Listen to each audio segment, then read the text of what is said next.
Chosen one, I need to say something that most people in your life have never said to you. You have been holding things together for so long, so faithfully, so quietly, so without complaint, that the world around you started to take it as your permanent role. The strong one, the reliable one, the one who stays.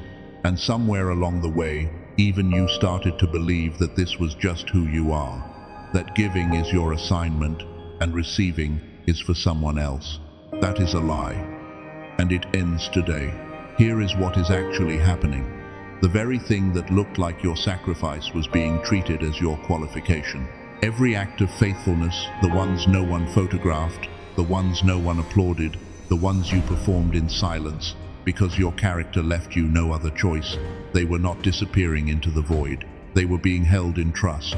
And the one who holds them has decided now.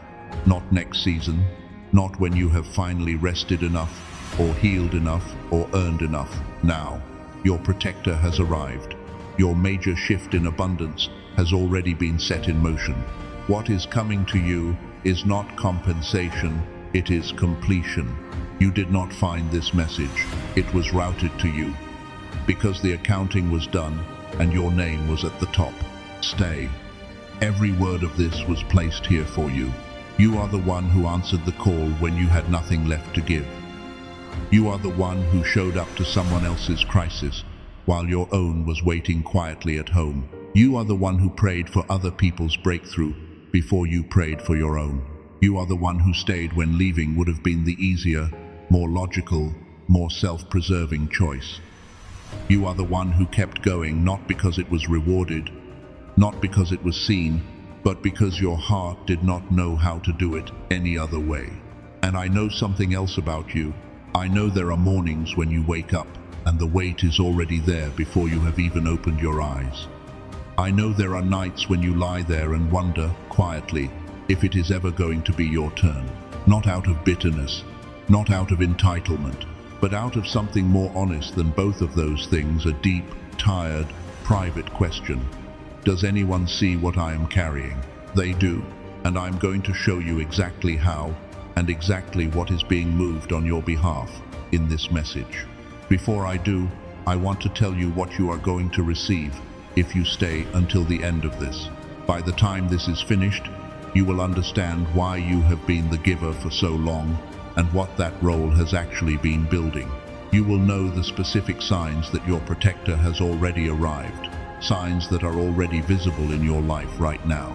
You will receive a practical tool, a named framework for auditing where you are still giving from depletion and how to begin receiving without guilt. And you will hear something about the science of this shift that most people in this kind of content never tell you, something that explains, in a way that will make complete sense, why the change you have been waiting for has not arrived yet, and exactly what unlocks it. Stay, all of it matters. Now, let me show you where you are right now. There is something happening in your life that looks ordinary on the surface, but is anything but. And I want to walk you through it carefully, because if you have been missing these signs, it is not because they were absent. It is because no one translated them for you. The first sign is the way your emotions have been moving lately. Not constantly sad, not constantly anything, but waves unexpected, with no clear trigger. A moment of deep peace followed by a wave of grief, followed by something that almost feels like hope, and then quiet again. You have probably been trying to figure out what is wrong with you. Nothing is wrong with you. That is not instability. That is your inner world processing a weight that is spiritual in nature, and it moves differently than emotional weight does. It does not respond to logic or resolution. It responds to time and to trust. What you are feeling is not confusion, it is transition. The second sign is that certain environments have started to feel suffocating in a way they did not before. Conversations that used to be normal now drain you before they are over. Rooms that used to feel comfortable now feel too small. People you have known for years now leave you feeling emptier than when you arrived, and you cannot explain why, because nothing dramatic has happened. That change tolerance is not a problem with you. That is discernment. Your spirit is beginning to recognize what is aligned with where you are going and what is not. What feels like withdrawal is actually calibration. The third sign is in your dreams. Not all of them, but some of them have been different lately, more vivid, more layered, more real than waking life in a way that is difficult to describe. You wake up from them with a feeling that does not fade quickly. Sometimes it is a sense of being searched for. Sometimes it is a sense of being seen in a place no one else can reach. Those dreams are not random neurological noise. Something is communicating with you in the only language that bypasses your defenses, and it is telling you that what is coming is closer than it appears in the daylight. The fourth sign is the numbers. The recurring sequences. The song that plays at exactly the right moment. The sentence someone says in passing that lands like it was written specifically for you.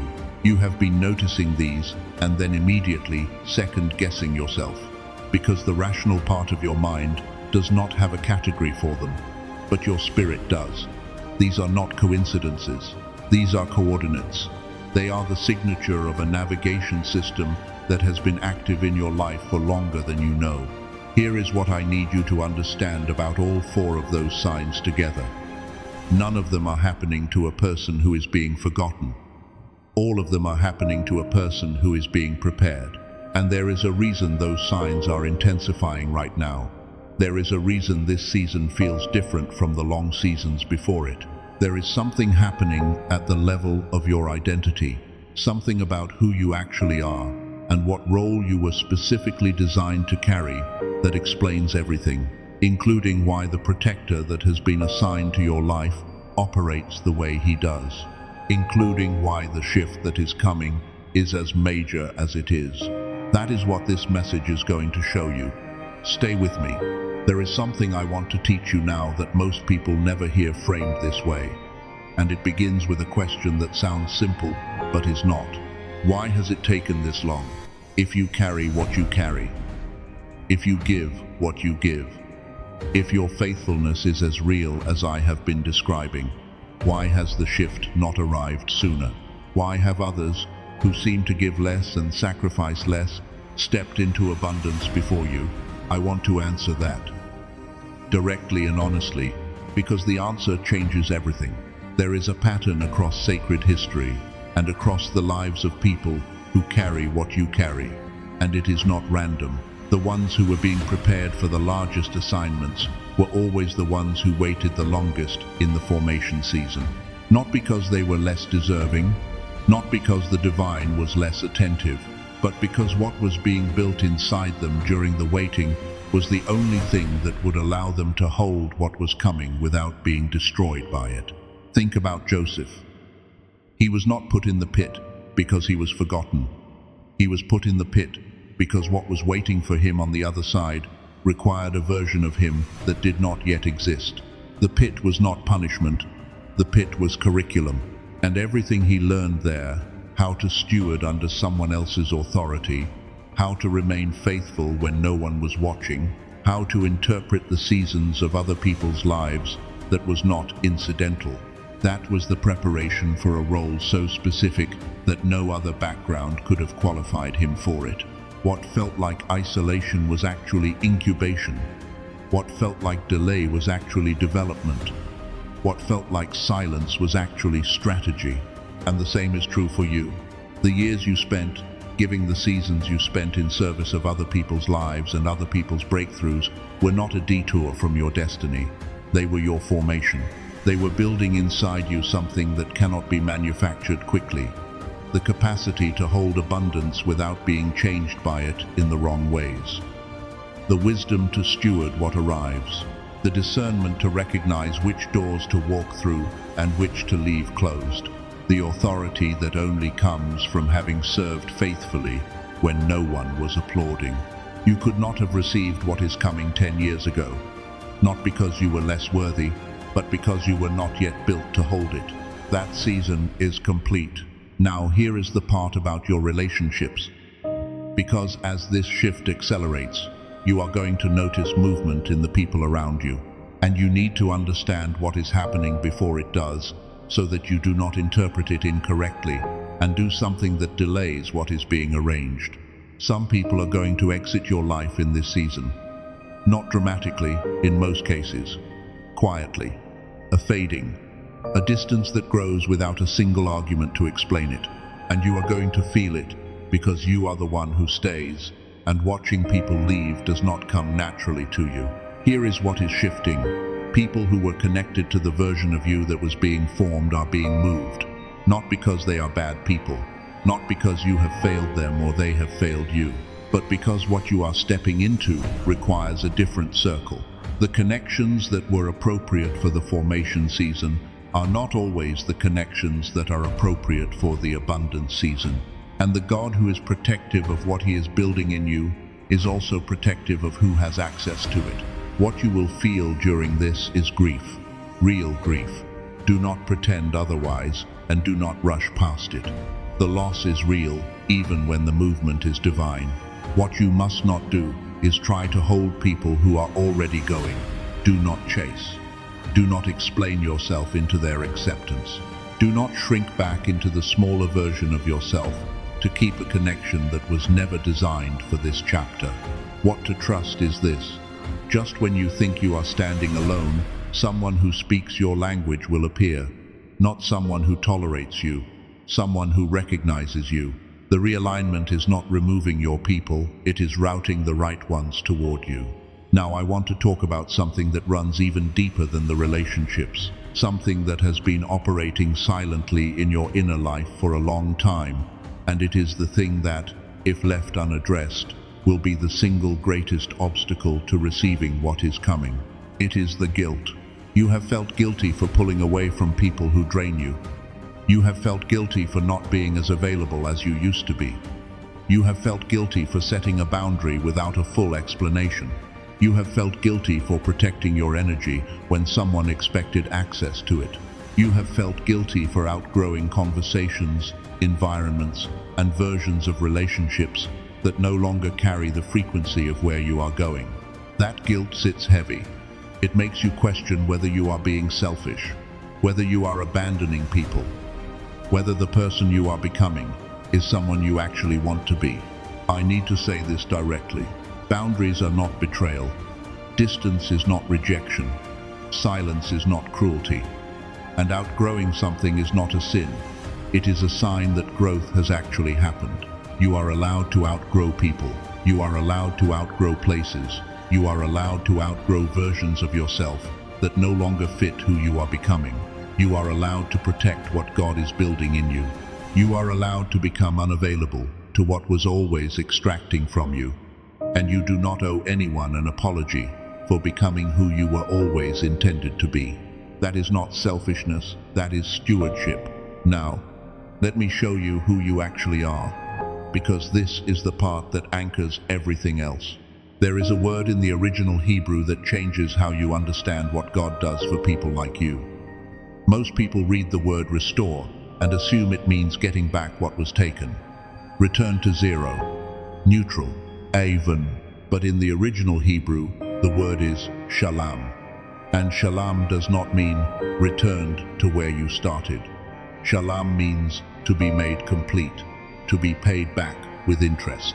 It is the word used when a court finds someone guilty of theft and orders them not just to return what they stole, but to repay multiple times its value. God is not restoring you to the starting line. He is overpaying you for what you carried. The return is not equal to the investment. The return is greater than anything the loss deserved. That is the nature of what shalam means for your life right now. And the one who carries what you carry, the one who gives the way you give, you are not just a recipient of this. You are something more specific than that. You are a wounded healer, the one who transforms personal pain into medicine for other people, not in spite of the wounds, because of them. Every place that broke you became a place of authority. Everything you survived gave you language for someone else's survival. That is not a coincidence. That is a calling. You are an intercessor, the one who stands in the gap, who carries burdens that are not yours because your spirit cannot walk past need without responding to it. This is not a personality trait. It is a spiritual assignment. And spiritual assignments carry spiritual protection. You are a light bearer. You walk into dark or confused spaces and something shifts, not because you performed anything, but because of what you carry. People feel safer near you, clearer, more like themselves. You have probably done this your whole life without knowing what it was. You are a cycle breaker, something that was set in motion long before you arrived. A pattern, an inheritance, a way of being ends with you. You did not choose that assignment, but you accepted it. And what gets broken through you does not get rebuilt in the people who come after you. These are not compliments, these are identities. And they are the reason, the specific, structural reason that your protector is not a general blessing meant for everyone who was kind. Your protector was assigned to someone specific, someone who carries what you carry, someone who has been doing the work in the dark for long enough that what is now being released into their life is not luck. It is recognition. And yet there is something else, something about this shift that still has not fully arrived. A piece of the picture that most people in this kind of content never address. A discovery, not spiritual in origin but scientific, that explains why givers, specifically, people exactly like you, often stand at the threshold of their abundance season and still find themselves unable to fully receive. There is a pattern that researchers have found in the neuroscience of people who are built the way you are built, a pattern in the brain itself. And when I share it with you, which I will, before this message ends, it is going to make complete sense. It is going to explain the gap between who you know yourself to be and what your life currently reflects. It is going to explain why the shift requires more than belief, more than faithfulness, more than positioning, and it is going to show you what actually unlocks it. There is something else I need to address before we go further. Something that lives underneath the guilt I described earlier. Something quieter and more persistent, and in many ways, more damaging. It is the belief that you do not fully deserve what is coming. Not a belief you would say out loud, not one you would even consciously claim, but it lives in the way you immediately minimize good news, in the way you find reasons to distrust open doors, in the way you have watched other people step into blessing and felt not jealousy exactly, but a kind of confused distance, as if abundance is a country with a language you were never quite taught. You have been giving for so long from a place of depletion that a part of you has begun to equate giving with identity and receiving with something that happens to other people. You absorb that equation from relationships that extracted from you without returning, from systems that rewarded your sacrifice without acknowledging your needs, from the simple accumulated weight of showing up for others so many times that you forgot what it felt like to have someone show up for you. And so now, standing at the edge of your own shift, there is a voice, a quiet one, that says, what if it does not last? What if I do not hold it correctly? What if I become someone I do not recognize on the other side of this? I want you to hear what that voice actually is. That is not fear, that is wisdom. The people who received large things quickly and were destroyed by them had no voice like that. No awareness of the weight, no healthy trembling at the edge of something significant. The fact that you feel that fear is not a sign that you are not ready. It is a sign that you are the kind of person who understands what they are being handed. Your healthy reverence for what is coming is the very thing that proves you are equipped to carry it.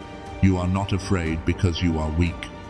You are afraid because you are awake. Now I want to show you something that very few people in this space ever talk about. Because most conversations about blessing and abundance stay entirely in the spiritual realm. They talk about faith and alignment and positioning, and all of those things are real. But they leave out something that is happening at a level most people never examine. There is something occurring inside the brain of a person who has been in a giving season for years. Something measurable. Something that researchers have documented. And when I explain it to you, it is going to make complete sense of why the shift has not fully arrived yet, and exactly what is required to unlock it. There is a frequency that every human brain is born with. Scientists call it gamma. Researchers at institutions studying neural performance have described it as the brain state most associated with clarity, intuition, accelerated learning, and what they call flow, the condition in which everything seems to align, in which the right thought arrives at the right moment, in which solutions appear without force. Children have it in abundance. You had it. Think back to when you were young, the way you could absorb information quickly, the way creativity arrived without effort, the way certain things just came to you before you could explain how. That was not magic. That was gamma. And something happens as we move through life. The demands of survival, the weight of other people's needs, the accumulated stress of seasons that required you to be strong and steady and available without rest. Slowly, measurably, that frequency begins to quiet. What neuroscientists call the decline effect. The brain learns to operate in a lower register, functional but not fluid, present but not fully alive. And here is what matters for you specifically. The people who are built the way you are built, the ones who feel deeply, who carry what others cannot carry, who pour out consistently, they start with more gamma than most, which means that when it is suppressed, they feel the distance more acutely than anyone else. That gap between who you know yourself to be and what your life currently reflects, that gap is measurable. It is not spiritual vagueness. It has a neurological address. One of the researchers who has spent decades mapping this, a neuroscientist named Dr. Robert Lake, whose work spans some of the most rigorous institutions studying the brain, he described this in terms that stopped me when I first encountered it. He said that the people most affected by this suppression are not the ones who gave up. They are the ones who kept going, the ones who pushed through.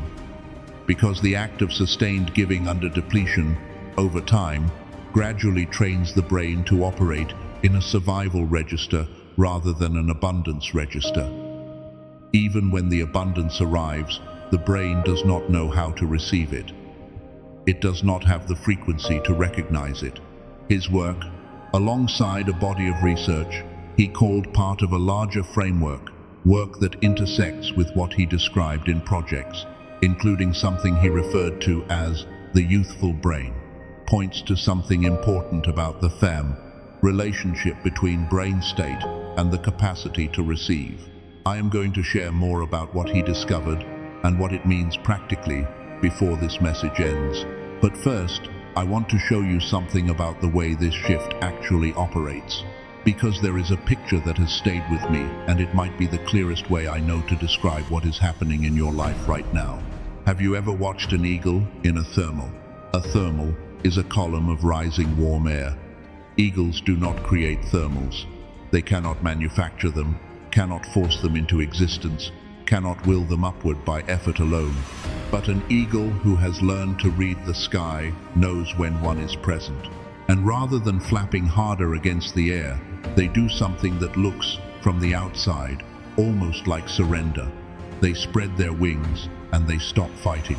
And the invisible current carries them to heights that no amount of wing flapping could have reached.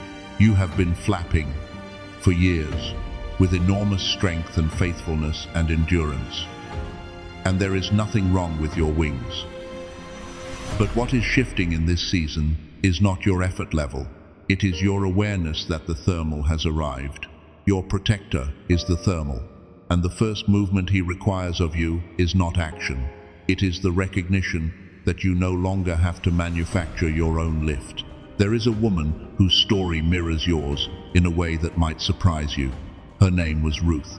She was not born into a lineage that appeared to carry significant promise. She had experienced loss that would have justified her walking away, and she stayed. Not because it was easy or logical, or because she could see the outcome. She stayed because her character would not let her do anything else. She stayed loyal to a covenant that had no obvious benefit to her, and the elevation that found her did not come because she announced herself. It did not come because she performed visibly or lobbied for recognition. It came because the right person was positioned to notice what she had already been doing in obscurity.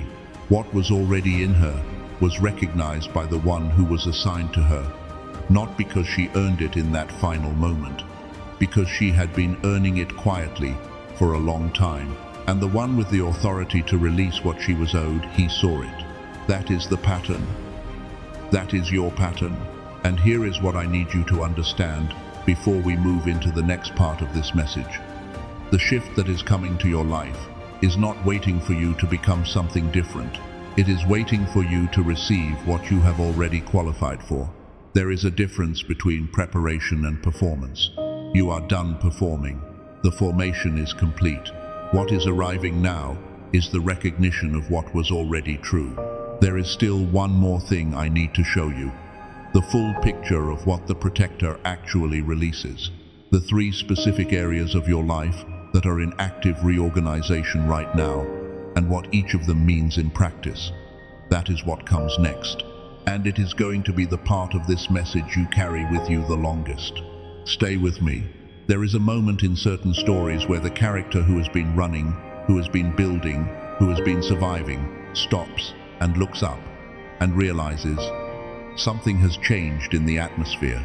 You are in that moment now. I want to walk you through what the protector actually does when he arrives. Not in abstract terms, not in the language of general blessing, but specifically, concretely, in the 3 areas of your life where the shift is already in motion, whether or not you have been able to see it yet. The first thing the protector does when he arrives is this. He makes it known that he has been here, not as a new presence, as a revealed one. Because what changes in this season is not when he shows up, it is when the covering becomes visible. There have been moments in your recent past that did not make sense at the time. A door that closed in a way that hurt, and then, months later, you could see what would have entered your life if that door had stayed open. A person who exited, and then, slowly, you began to understand what that exit had protected you from. A delay that felt like punishment, and then, from the distance of time, you could see that the timing was surgical. Those were not coincidences. Those were the protector working in the hidden register, closing what needed to close before you could see why, holding back what was not for you, moving quietly on your behalf before you had any evidence to point to. What is changing now is the register. From hidden to visible, from background to foreground, from protection in the dark to movement in the open. Now the second thing. The 3 areas of your life that are being reorganized simultaneously, and this is important because most people expect these to arrive one at a time, in sequence, when the truth is that a major shift moves all 3 at once. The first area is your relationships.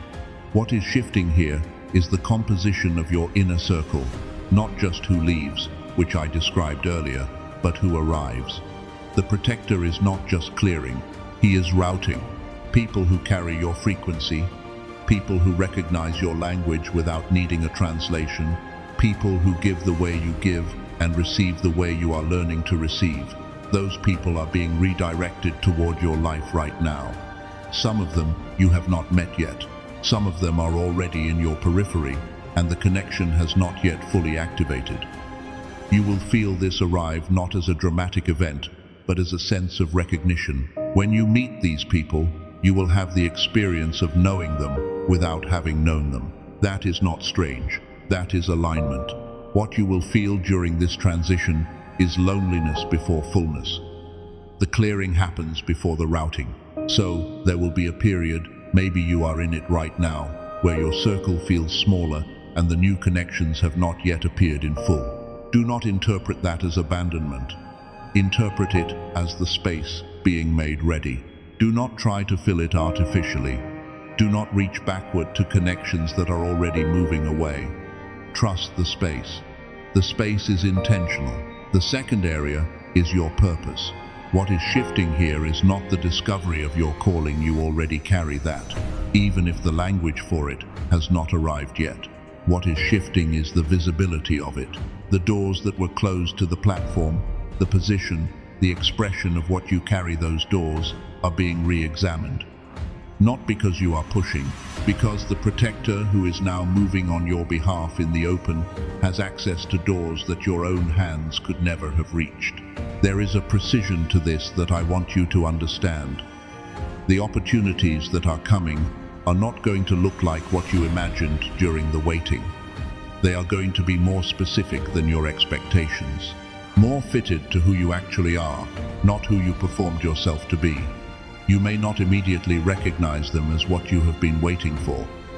Watch for the things that feel too natural to be a big deal, the things that arrive without the drama you expected, the things that feel, oddly, like coming home.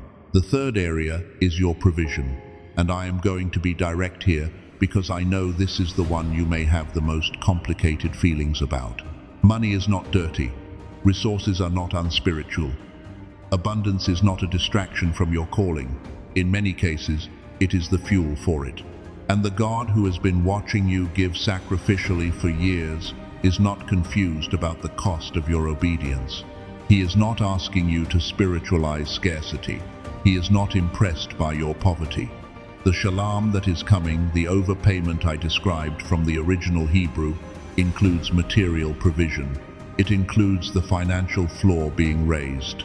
It includes resources being routed toward the vision He placed in you, not just the needs of the people around you.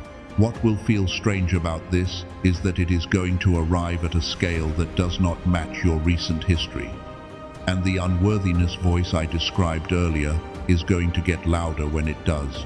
When the provision comes, the voice will say, "This is a mistake. This is temporary. You should not trust this." That voice is not discernment. That is the old frequency, and it does not have authority over this season. I hear the Father saying this, and I want you to receive it directly. The accounts have been reconciled. What you gave freely is being returned with interest. I am not late. I am precise. And what I am placing in your hands was always yours. You did not miss it. You were being prepared to hold it without being destroyed by it. Now, receive.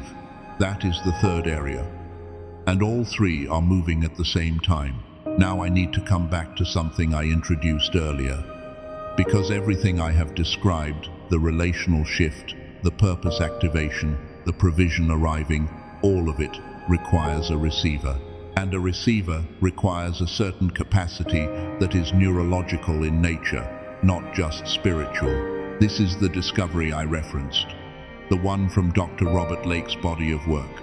He found across decades of research, across thousands of study participants, referencing data from institutions like MIT, Harvard, and Stanford, that the gap between transformation and its full expression in a person's life is often not a gap of faith or effort or alignment. It is a gap of frequency. The brain that has been trained by years of sustained giving under pressure to operate in a survival register, that brain cannot fully receive what arrives in an abundance season. Not because the person is unwilling, because the neural pathway required to process abundance has gone dormant. He called the specific brainwave responsible for this gamma. And what his research demonstrated is that gamma, the frequency of flow, of intuition, of accelerated connection between what you carry and what the world responds to, begins to decline as early as age 7 in most people. Not because of moral failure, because of the accumulated weight of modern life pressing the brain into lower, more reactive states. For people like you, people whose gamma was naturally higher, whose sensitivity and depth and capacity for connection were always greater. The gap between who you were and who you have become is not just felt, it is measurable. And here is what changes everything. He developed something, not a philosophy, not another practice requiring years of discipline, a specific audio technology, 7 minutes, listened to through headphones, that uses a method called brain entrainment to guide the brain back into its natural gamma state, not by forcing it, by giving it the frequency pattern it already knows and has forgotten. The brain recognizes it the way a body recognizes a language it spoke in childhood. It does not have to learn it. It has to remember it. He called it the genius song. I want to be clear about what this is and what it is not. It is not a spiritual shortcut. It is not a replacement for everything this message has addressed. It is a tool, a recalibration instrument for the receiving capacity of a brain that has been trained by sacrifice and depletion to resist exactly the kind of abundance that is now arriving. What your faith has positioned you for, this helps your brain actually receive. A woman came to me, a teacher, 43 years old, who had spent a decade doing exactly what you have been doing, pouring into other people's development while her own felt frozen. She described her own mind as a machine running at 30% of its capacity. She had tried everything available in the spiritual space. The retreat, the practice, the journaling, none of it moved the needle at the level she needed. 3 weeks after she began using this tool daily, 7 minutes, headphones, nothing else required, she told me something that I have not forgotten. She said, "It was not that new things arrived suddenly. It was that my brain finally stopped blocking what was already there." Decisions she had been circling for a year were made in a single morning. Clarity arrived where there had been fog. The flow state she remembered from childhood returned, and with it, the sense that what she was meant to do and what she was able to do had finally closed the gap. She mentioned, in passing, that after some time she had also explored other tools in Dr. Lake's work, including something called neuroactive, that supported what the initial shift had opened. But she was consistent on one thing. Everything started with the 7 minutes. The Genius song was where the door opened. Now I know some of you are hearing this and a voice is saying, "I have tried things before. This sounds too simple. I have been disappointed enough times to know better." I hear that. And I want to meet it directly.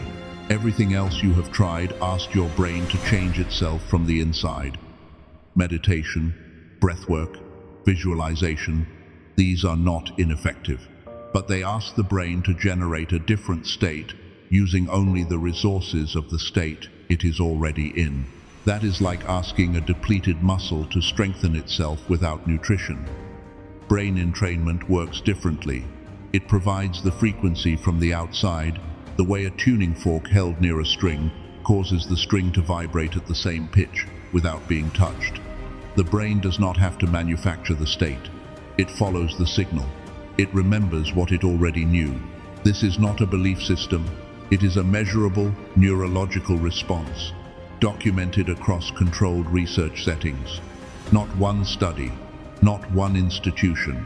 MIT, Harvard, Stanford, Princeton, Berkeley. Results that replicated.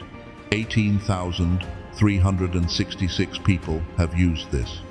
Many of them carrying exactly what you have been carrying. For the ones this is for, and you will know if you are one of them, Dr. Lake made a specific decision about access, not to place this in a general marketplace, but to make it available at a price that reflects his commitment to the people who genuinely need it, rather than the people who can most afford it, through a channel designed for exactly the kind of person watching this. The standard cost of access to the technology this is built on biofeedback sessions, neural training equipment runs into the thousands. The professional-grade device alone is over $7,000. Dr. Lake compressed the core of that technology into a 7-minute audio file. The original price for that access was $49. For the people receiving this message, he authorized $39. That is not a sale. That is a decision about who this reaches. Included with it, a second audio tool for focus and confidence designed specifically for children, which he calls Genius Child. The original book that inspired The Secret, the one about financial transformation that most people have never read, in its original form, available for $20 on its own, included here at no additional cost. A guided visualization through 4 areas of your life: financial, relational, physical, purposeful, and an infographic summarizing the 5 most consistent practices found across people who have made permanent shifts, something you can return to as a reference. All of that for $39, with a complete, unconditional money-back guarantee. No conditions, no time limit, no questions required. If it does not move something in you, the investment returns. There is one thing I need to say about this, because protecting you matters more to me than anything else in this message. There are imitations. Sites that use the name, use the language, but do not carry the actual brain entrainment technology. What you receive from those sources is audio. Just audio, without the encoded frequency pattern that is the entire point of the tool. The only path to the original, with the complete technology, the 4 bonuses, and the guarantee, is through the link in the description of this video and the pinned comment. Not Amazon, not any search result, not any other platform. The link below is the only verified source. If your spirit resonates with what was shared, if something in you recognizes the description of the gap, the suppression, the dormant gamma, the information is waiting in the pinned comment. Investigate only if you feel led. No pressure, no urgency beyond your own readiness. Now, before we close this message, I want to give you something to carry with you. Something practical, not a long exercise. A simple framework I want you to apply in your mind right now as you listen. I call it the giver's audit. 3 questions. You do not need to write anything. Just let each one move through you and notice what surfaces. The first question is, where in my life am I still giving from depletion? Not where you are giving, you know how to do that. But where are you giving from a place that has nothing left? Where is the giving coming from? Exhaustion rather than overflow. Let that surface. Do not judge it, just see it. The second question is, what am I refusing to receive? Not unable, refusing. There is a difference. What is already available to you, the help, the rest, the resource, the recognition that you have been deflecting because receiving feels unfamiliar or unsafe or like it will cost you something. Let that surface too. The third question is, what is one act of receiving I can choose in the next 24 hours? Not dramatic, not sweeping. One small movement in the direction of being given to. An offer you actually accept. A need you actually name. A door you actually walk through instead of holding open for someone else. In your mind right now, picture yourself taking that step. Not pushing, not performing, just receiving. Feel what that would feel like in your body if you did it without apologizing. That feeling is not indulgence. That is the eagle catching the thermal. You are allowed to do this now. There was a man I want to tell you about. I will not use his name, but his story belongs in this message. 9 months before everything shifted in his life, he was in a place that looked a lot like where some of you are right now. Not rock bottom, something more difficult than rock bottom, in a way plateau. He had been faithful, he had been giving, he had done everything right by every measure he understood. And the major contract that was supposed to move his life into the next season cancelled, without warning, without adequate explanation. He did not announce it. He did not perform his suffering publicly. He made a decision that most people would not have made. He went quiet. He deleted his presence from the platforms where he had been visible. He entered what he later described as a 40-day period of internal recalibration, silence, frequency work, deliberate protection of where his attention went. He stopped pouring out and started, for the first time in years, allowing himself to be filled.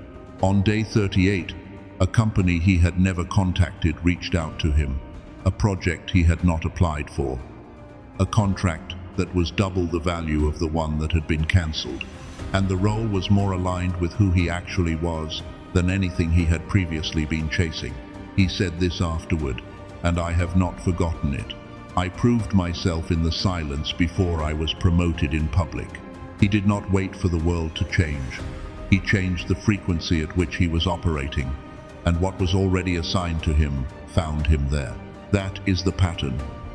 That is your pattern. And now I want to speak to who you are. Not generally, specifically. You are a wounded healer.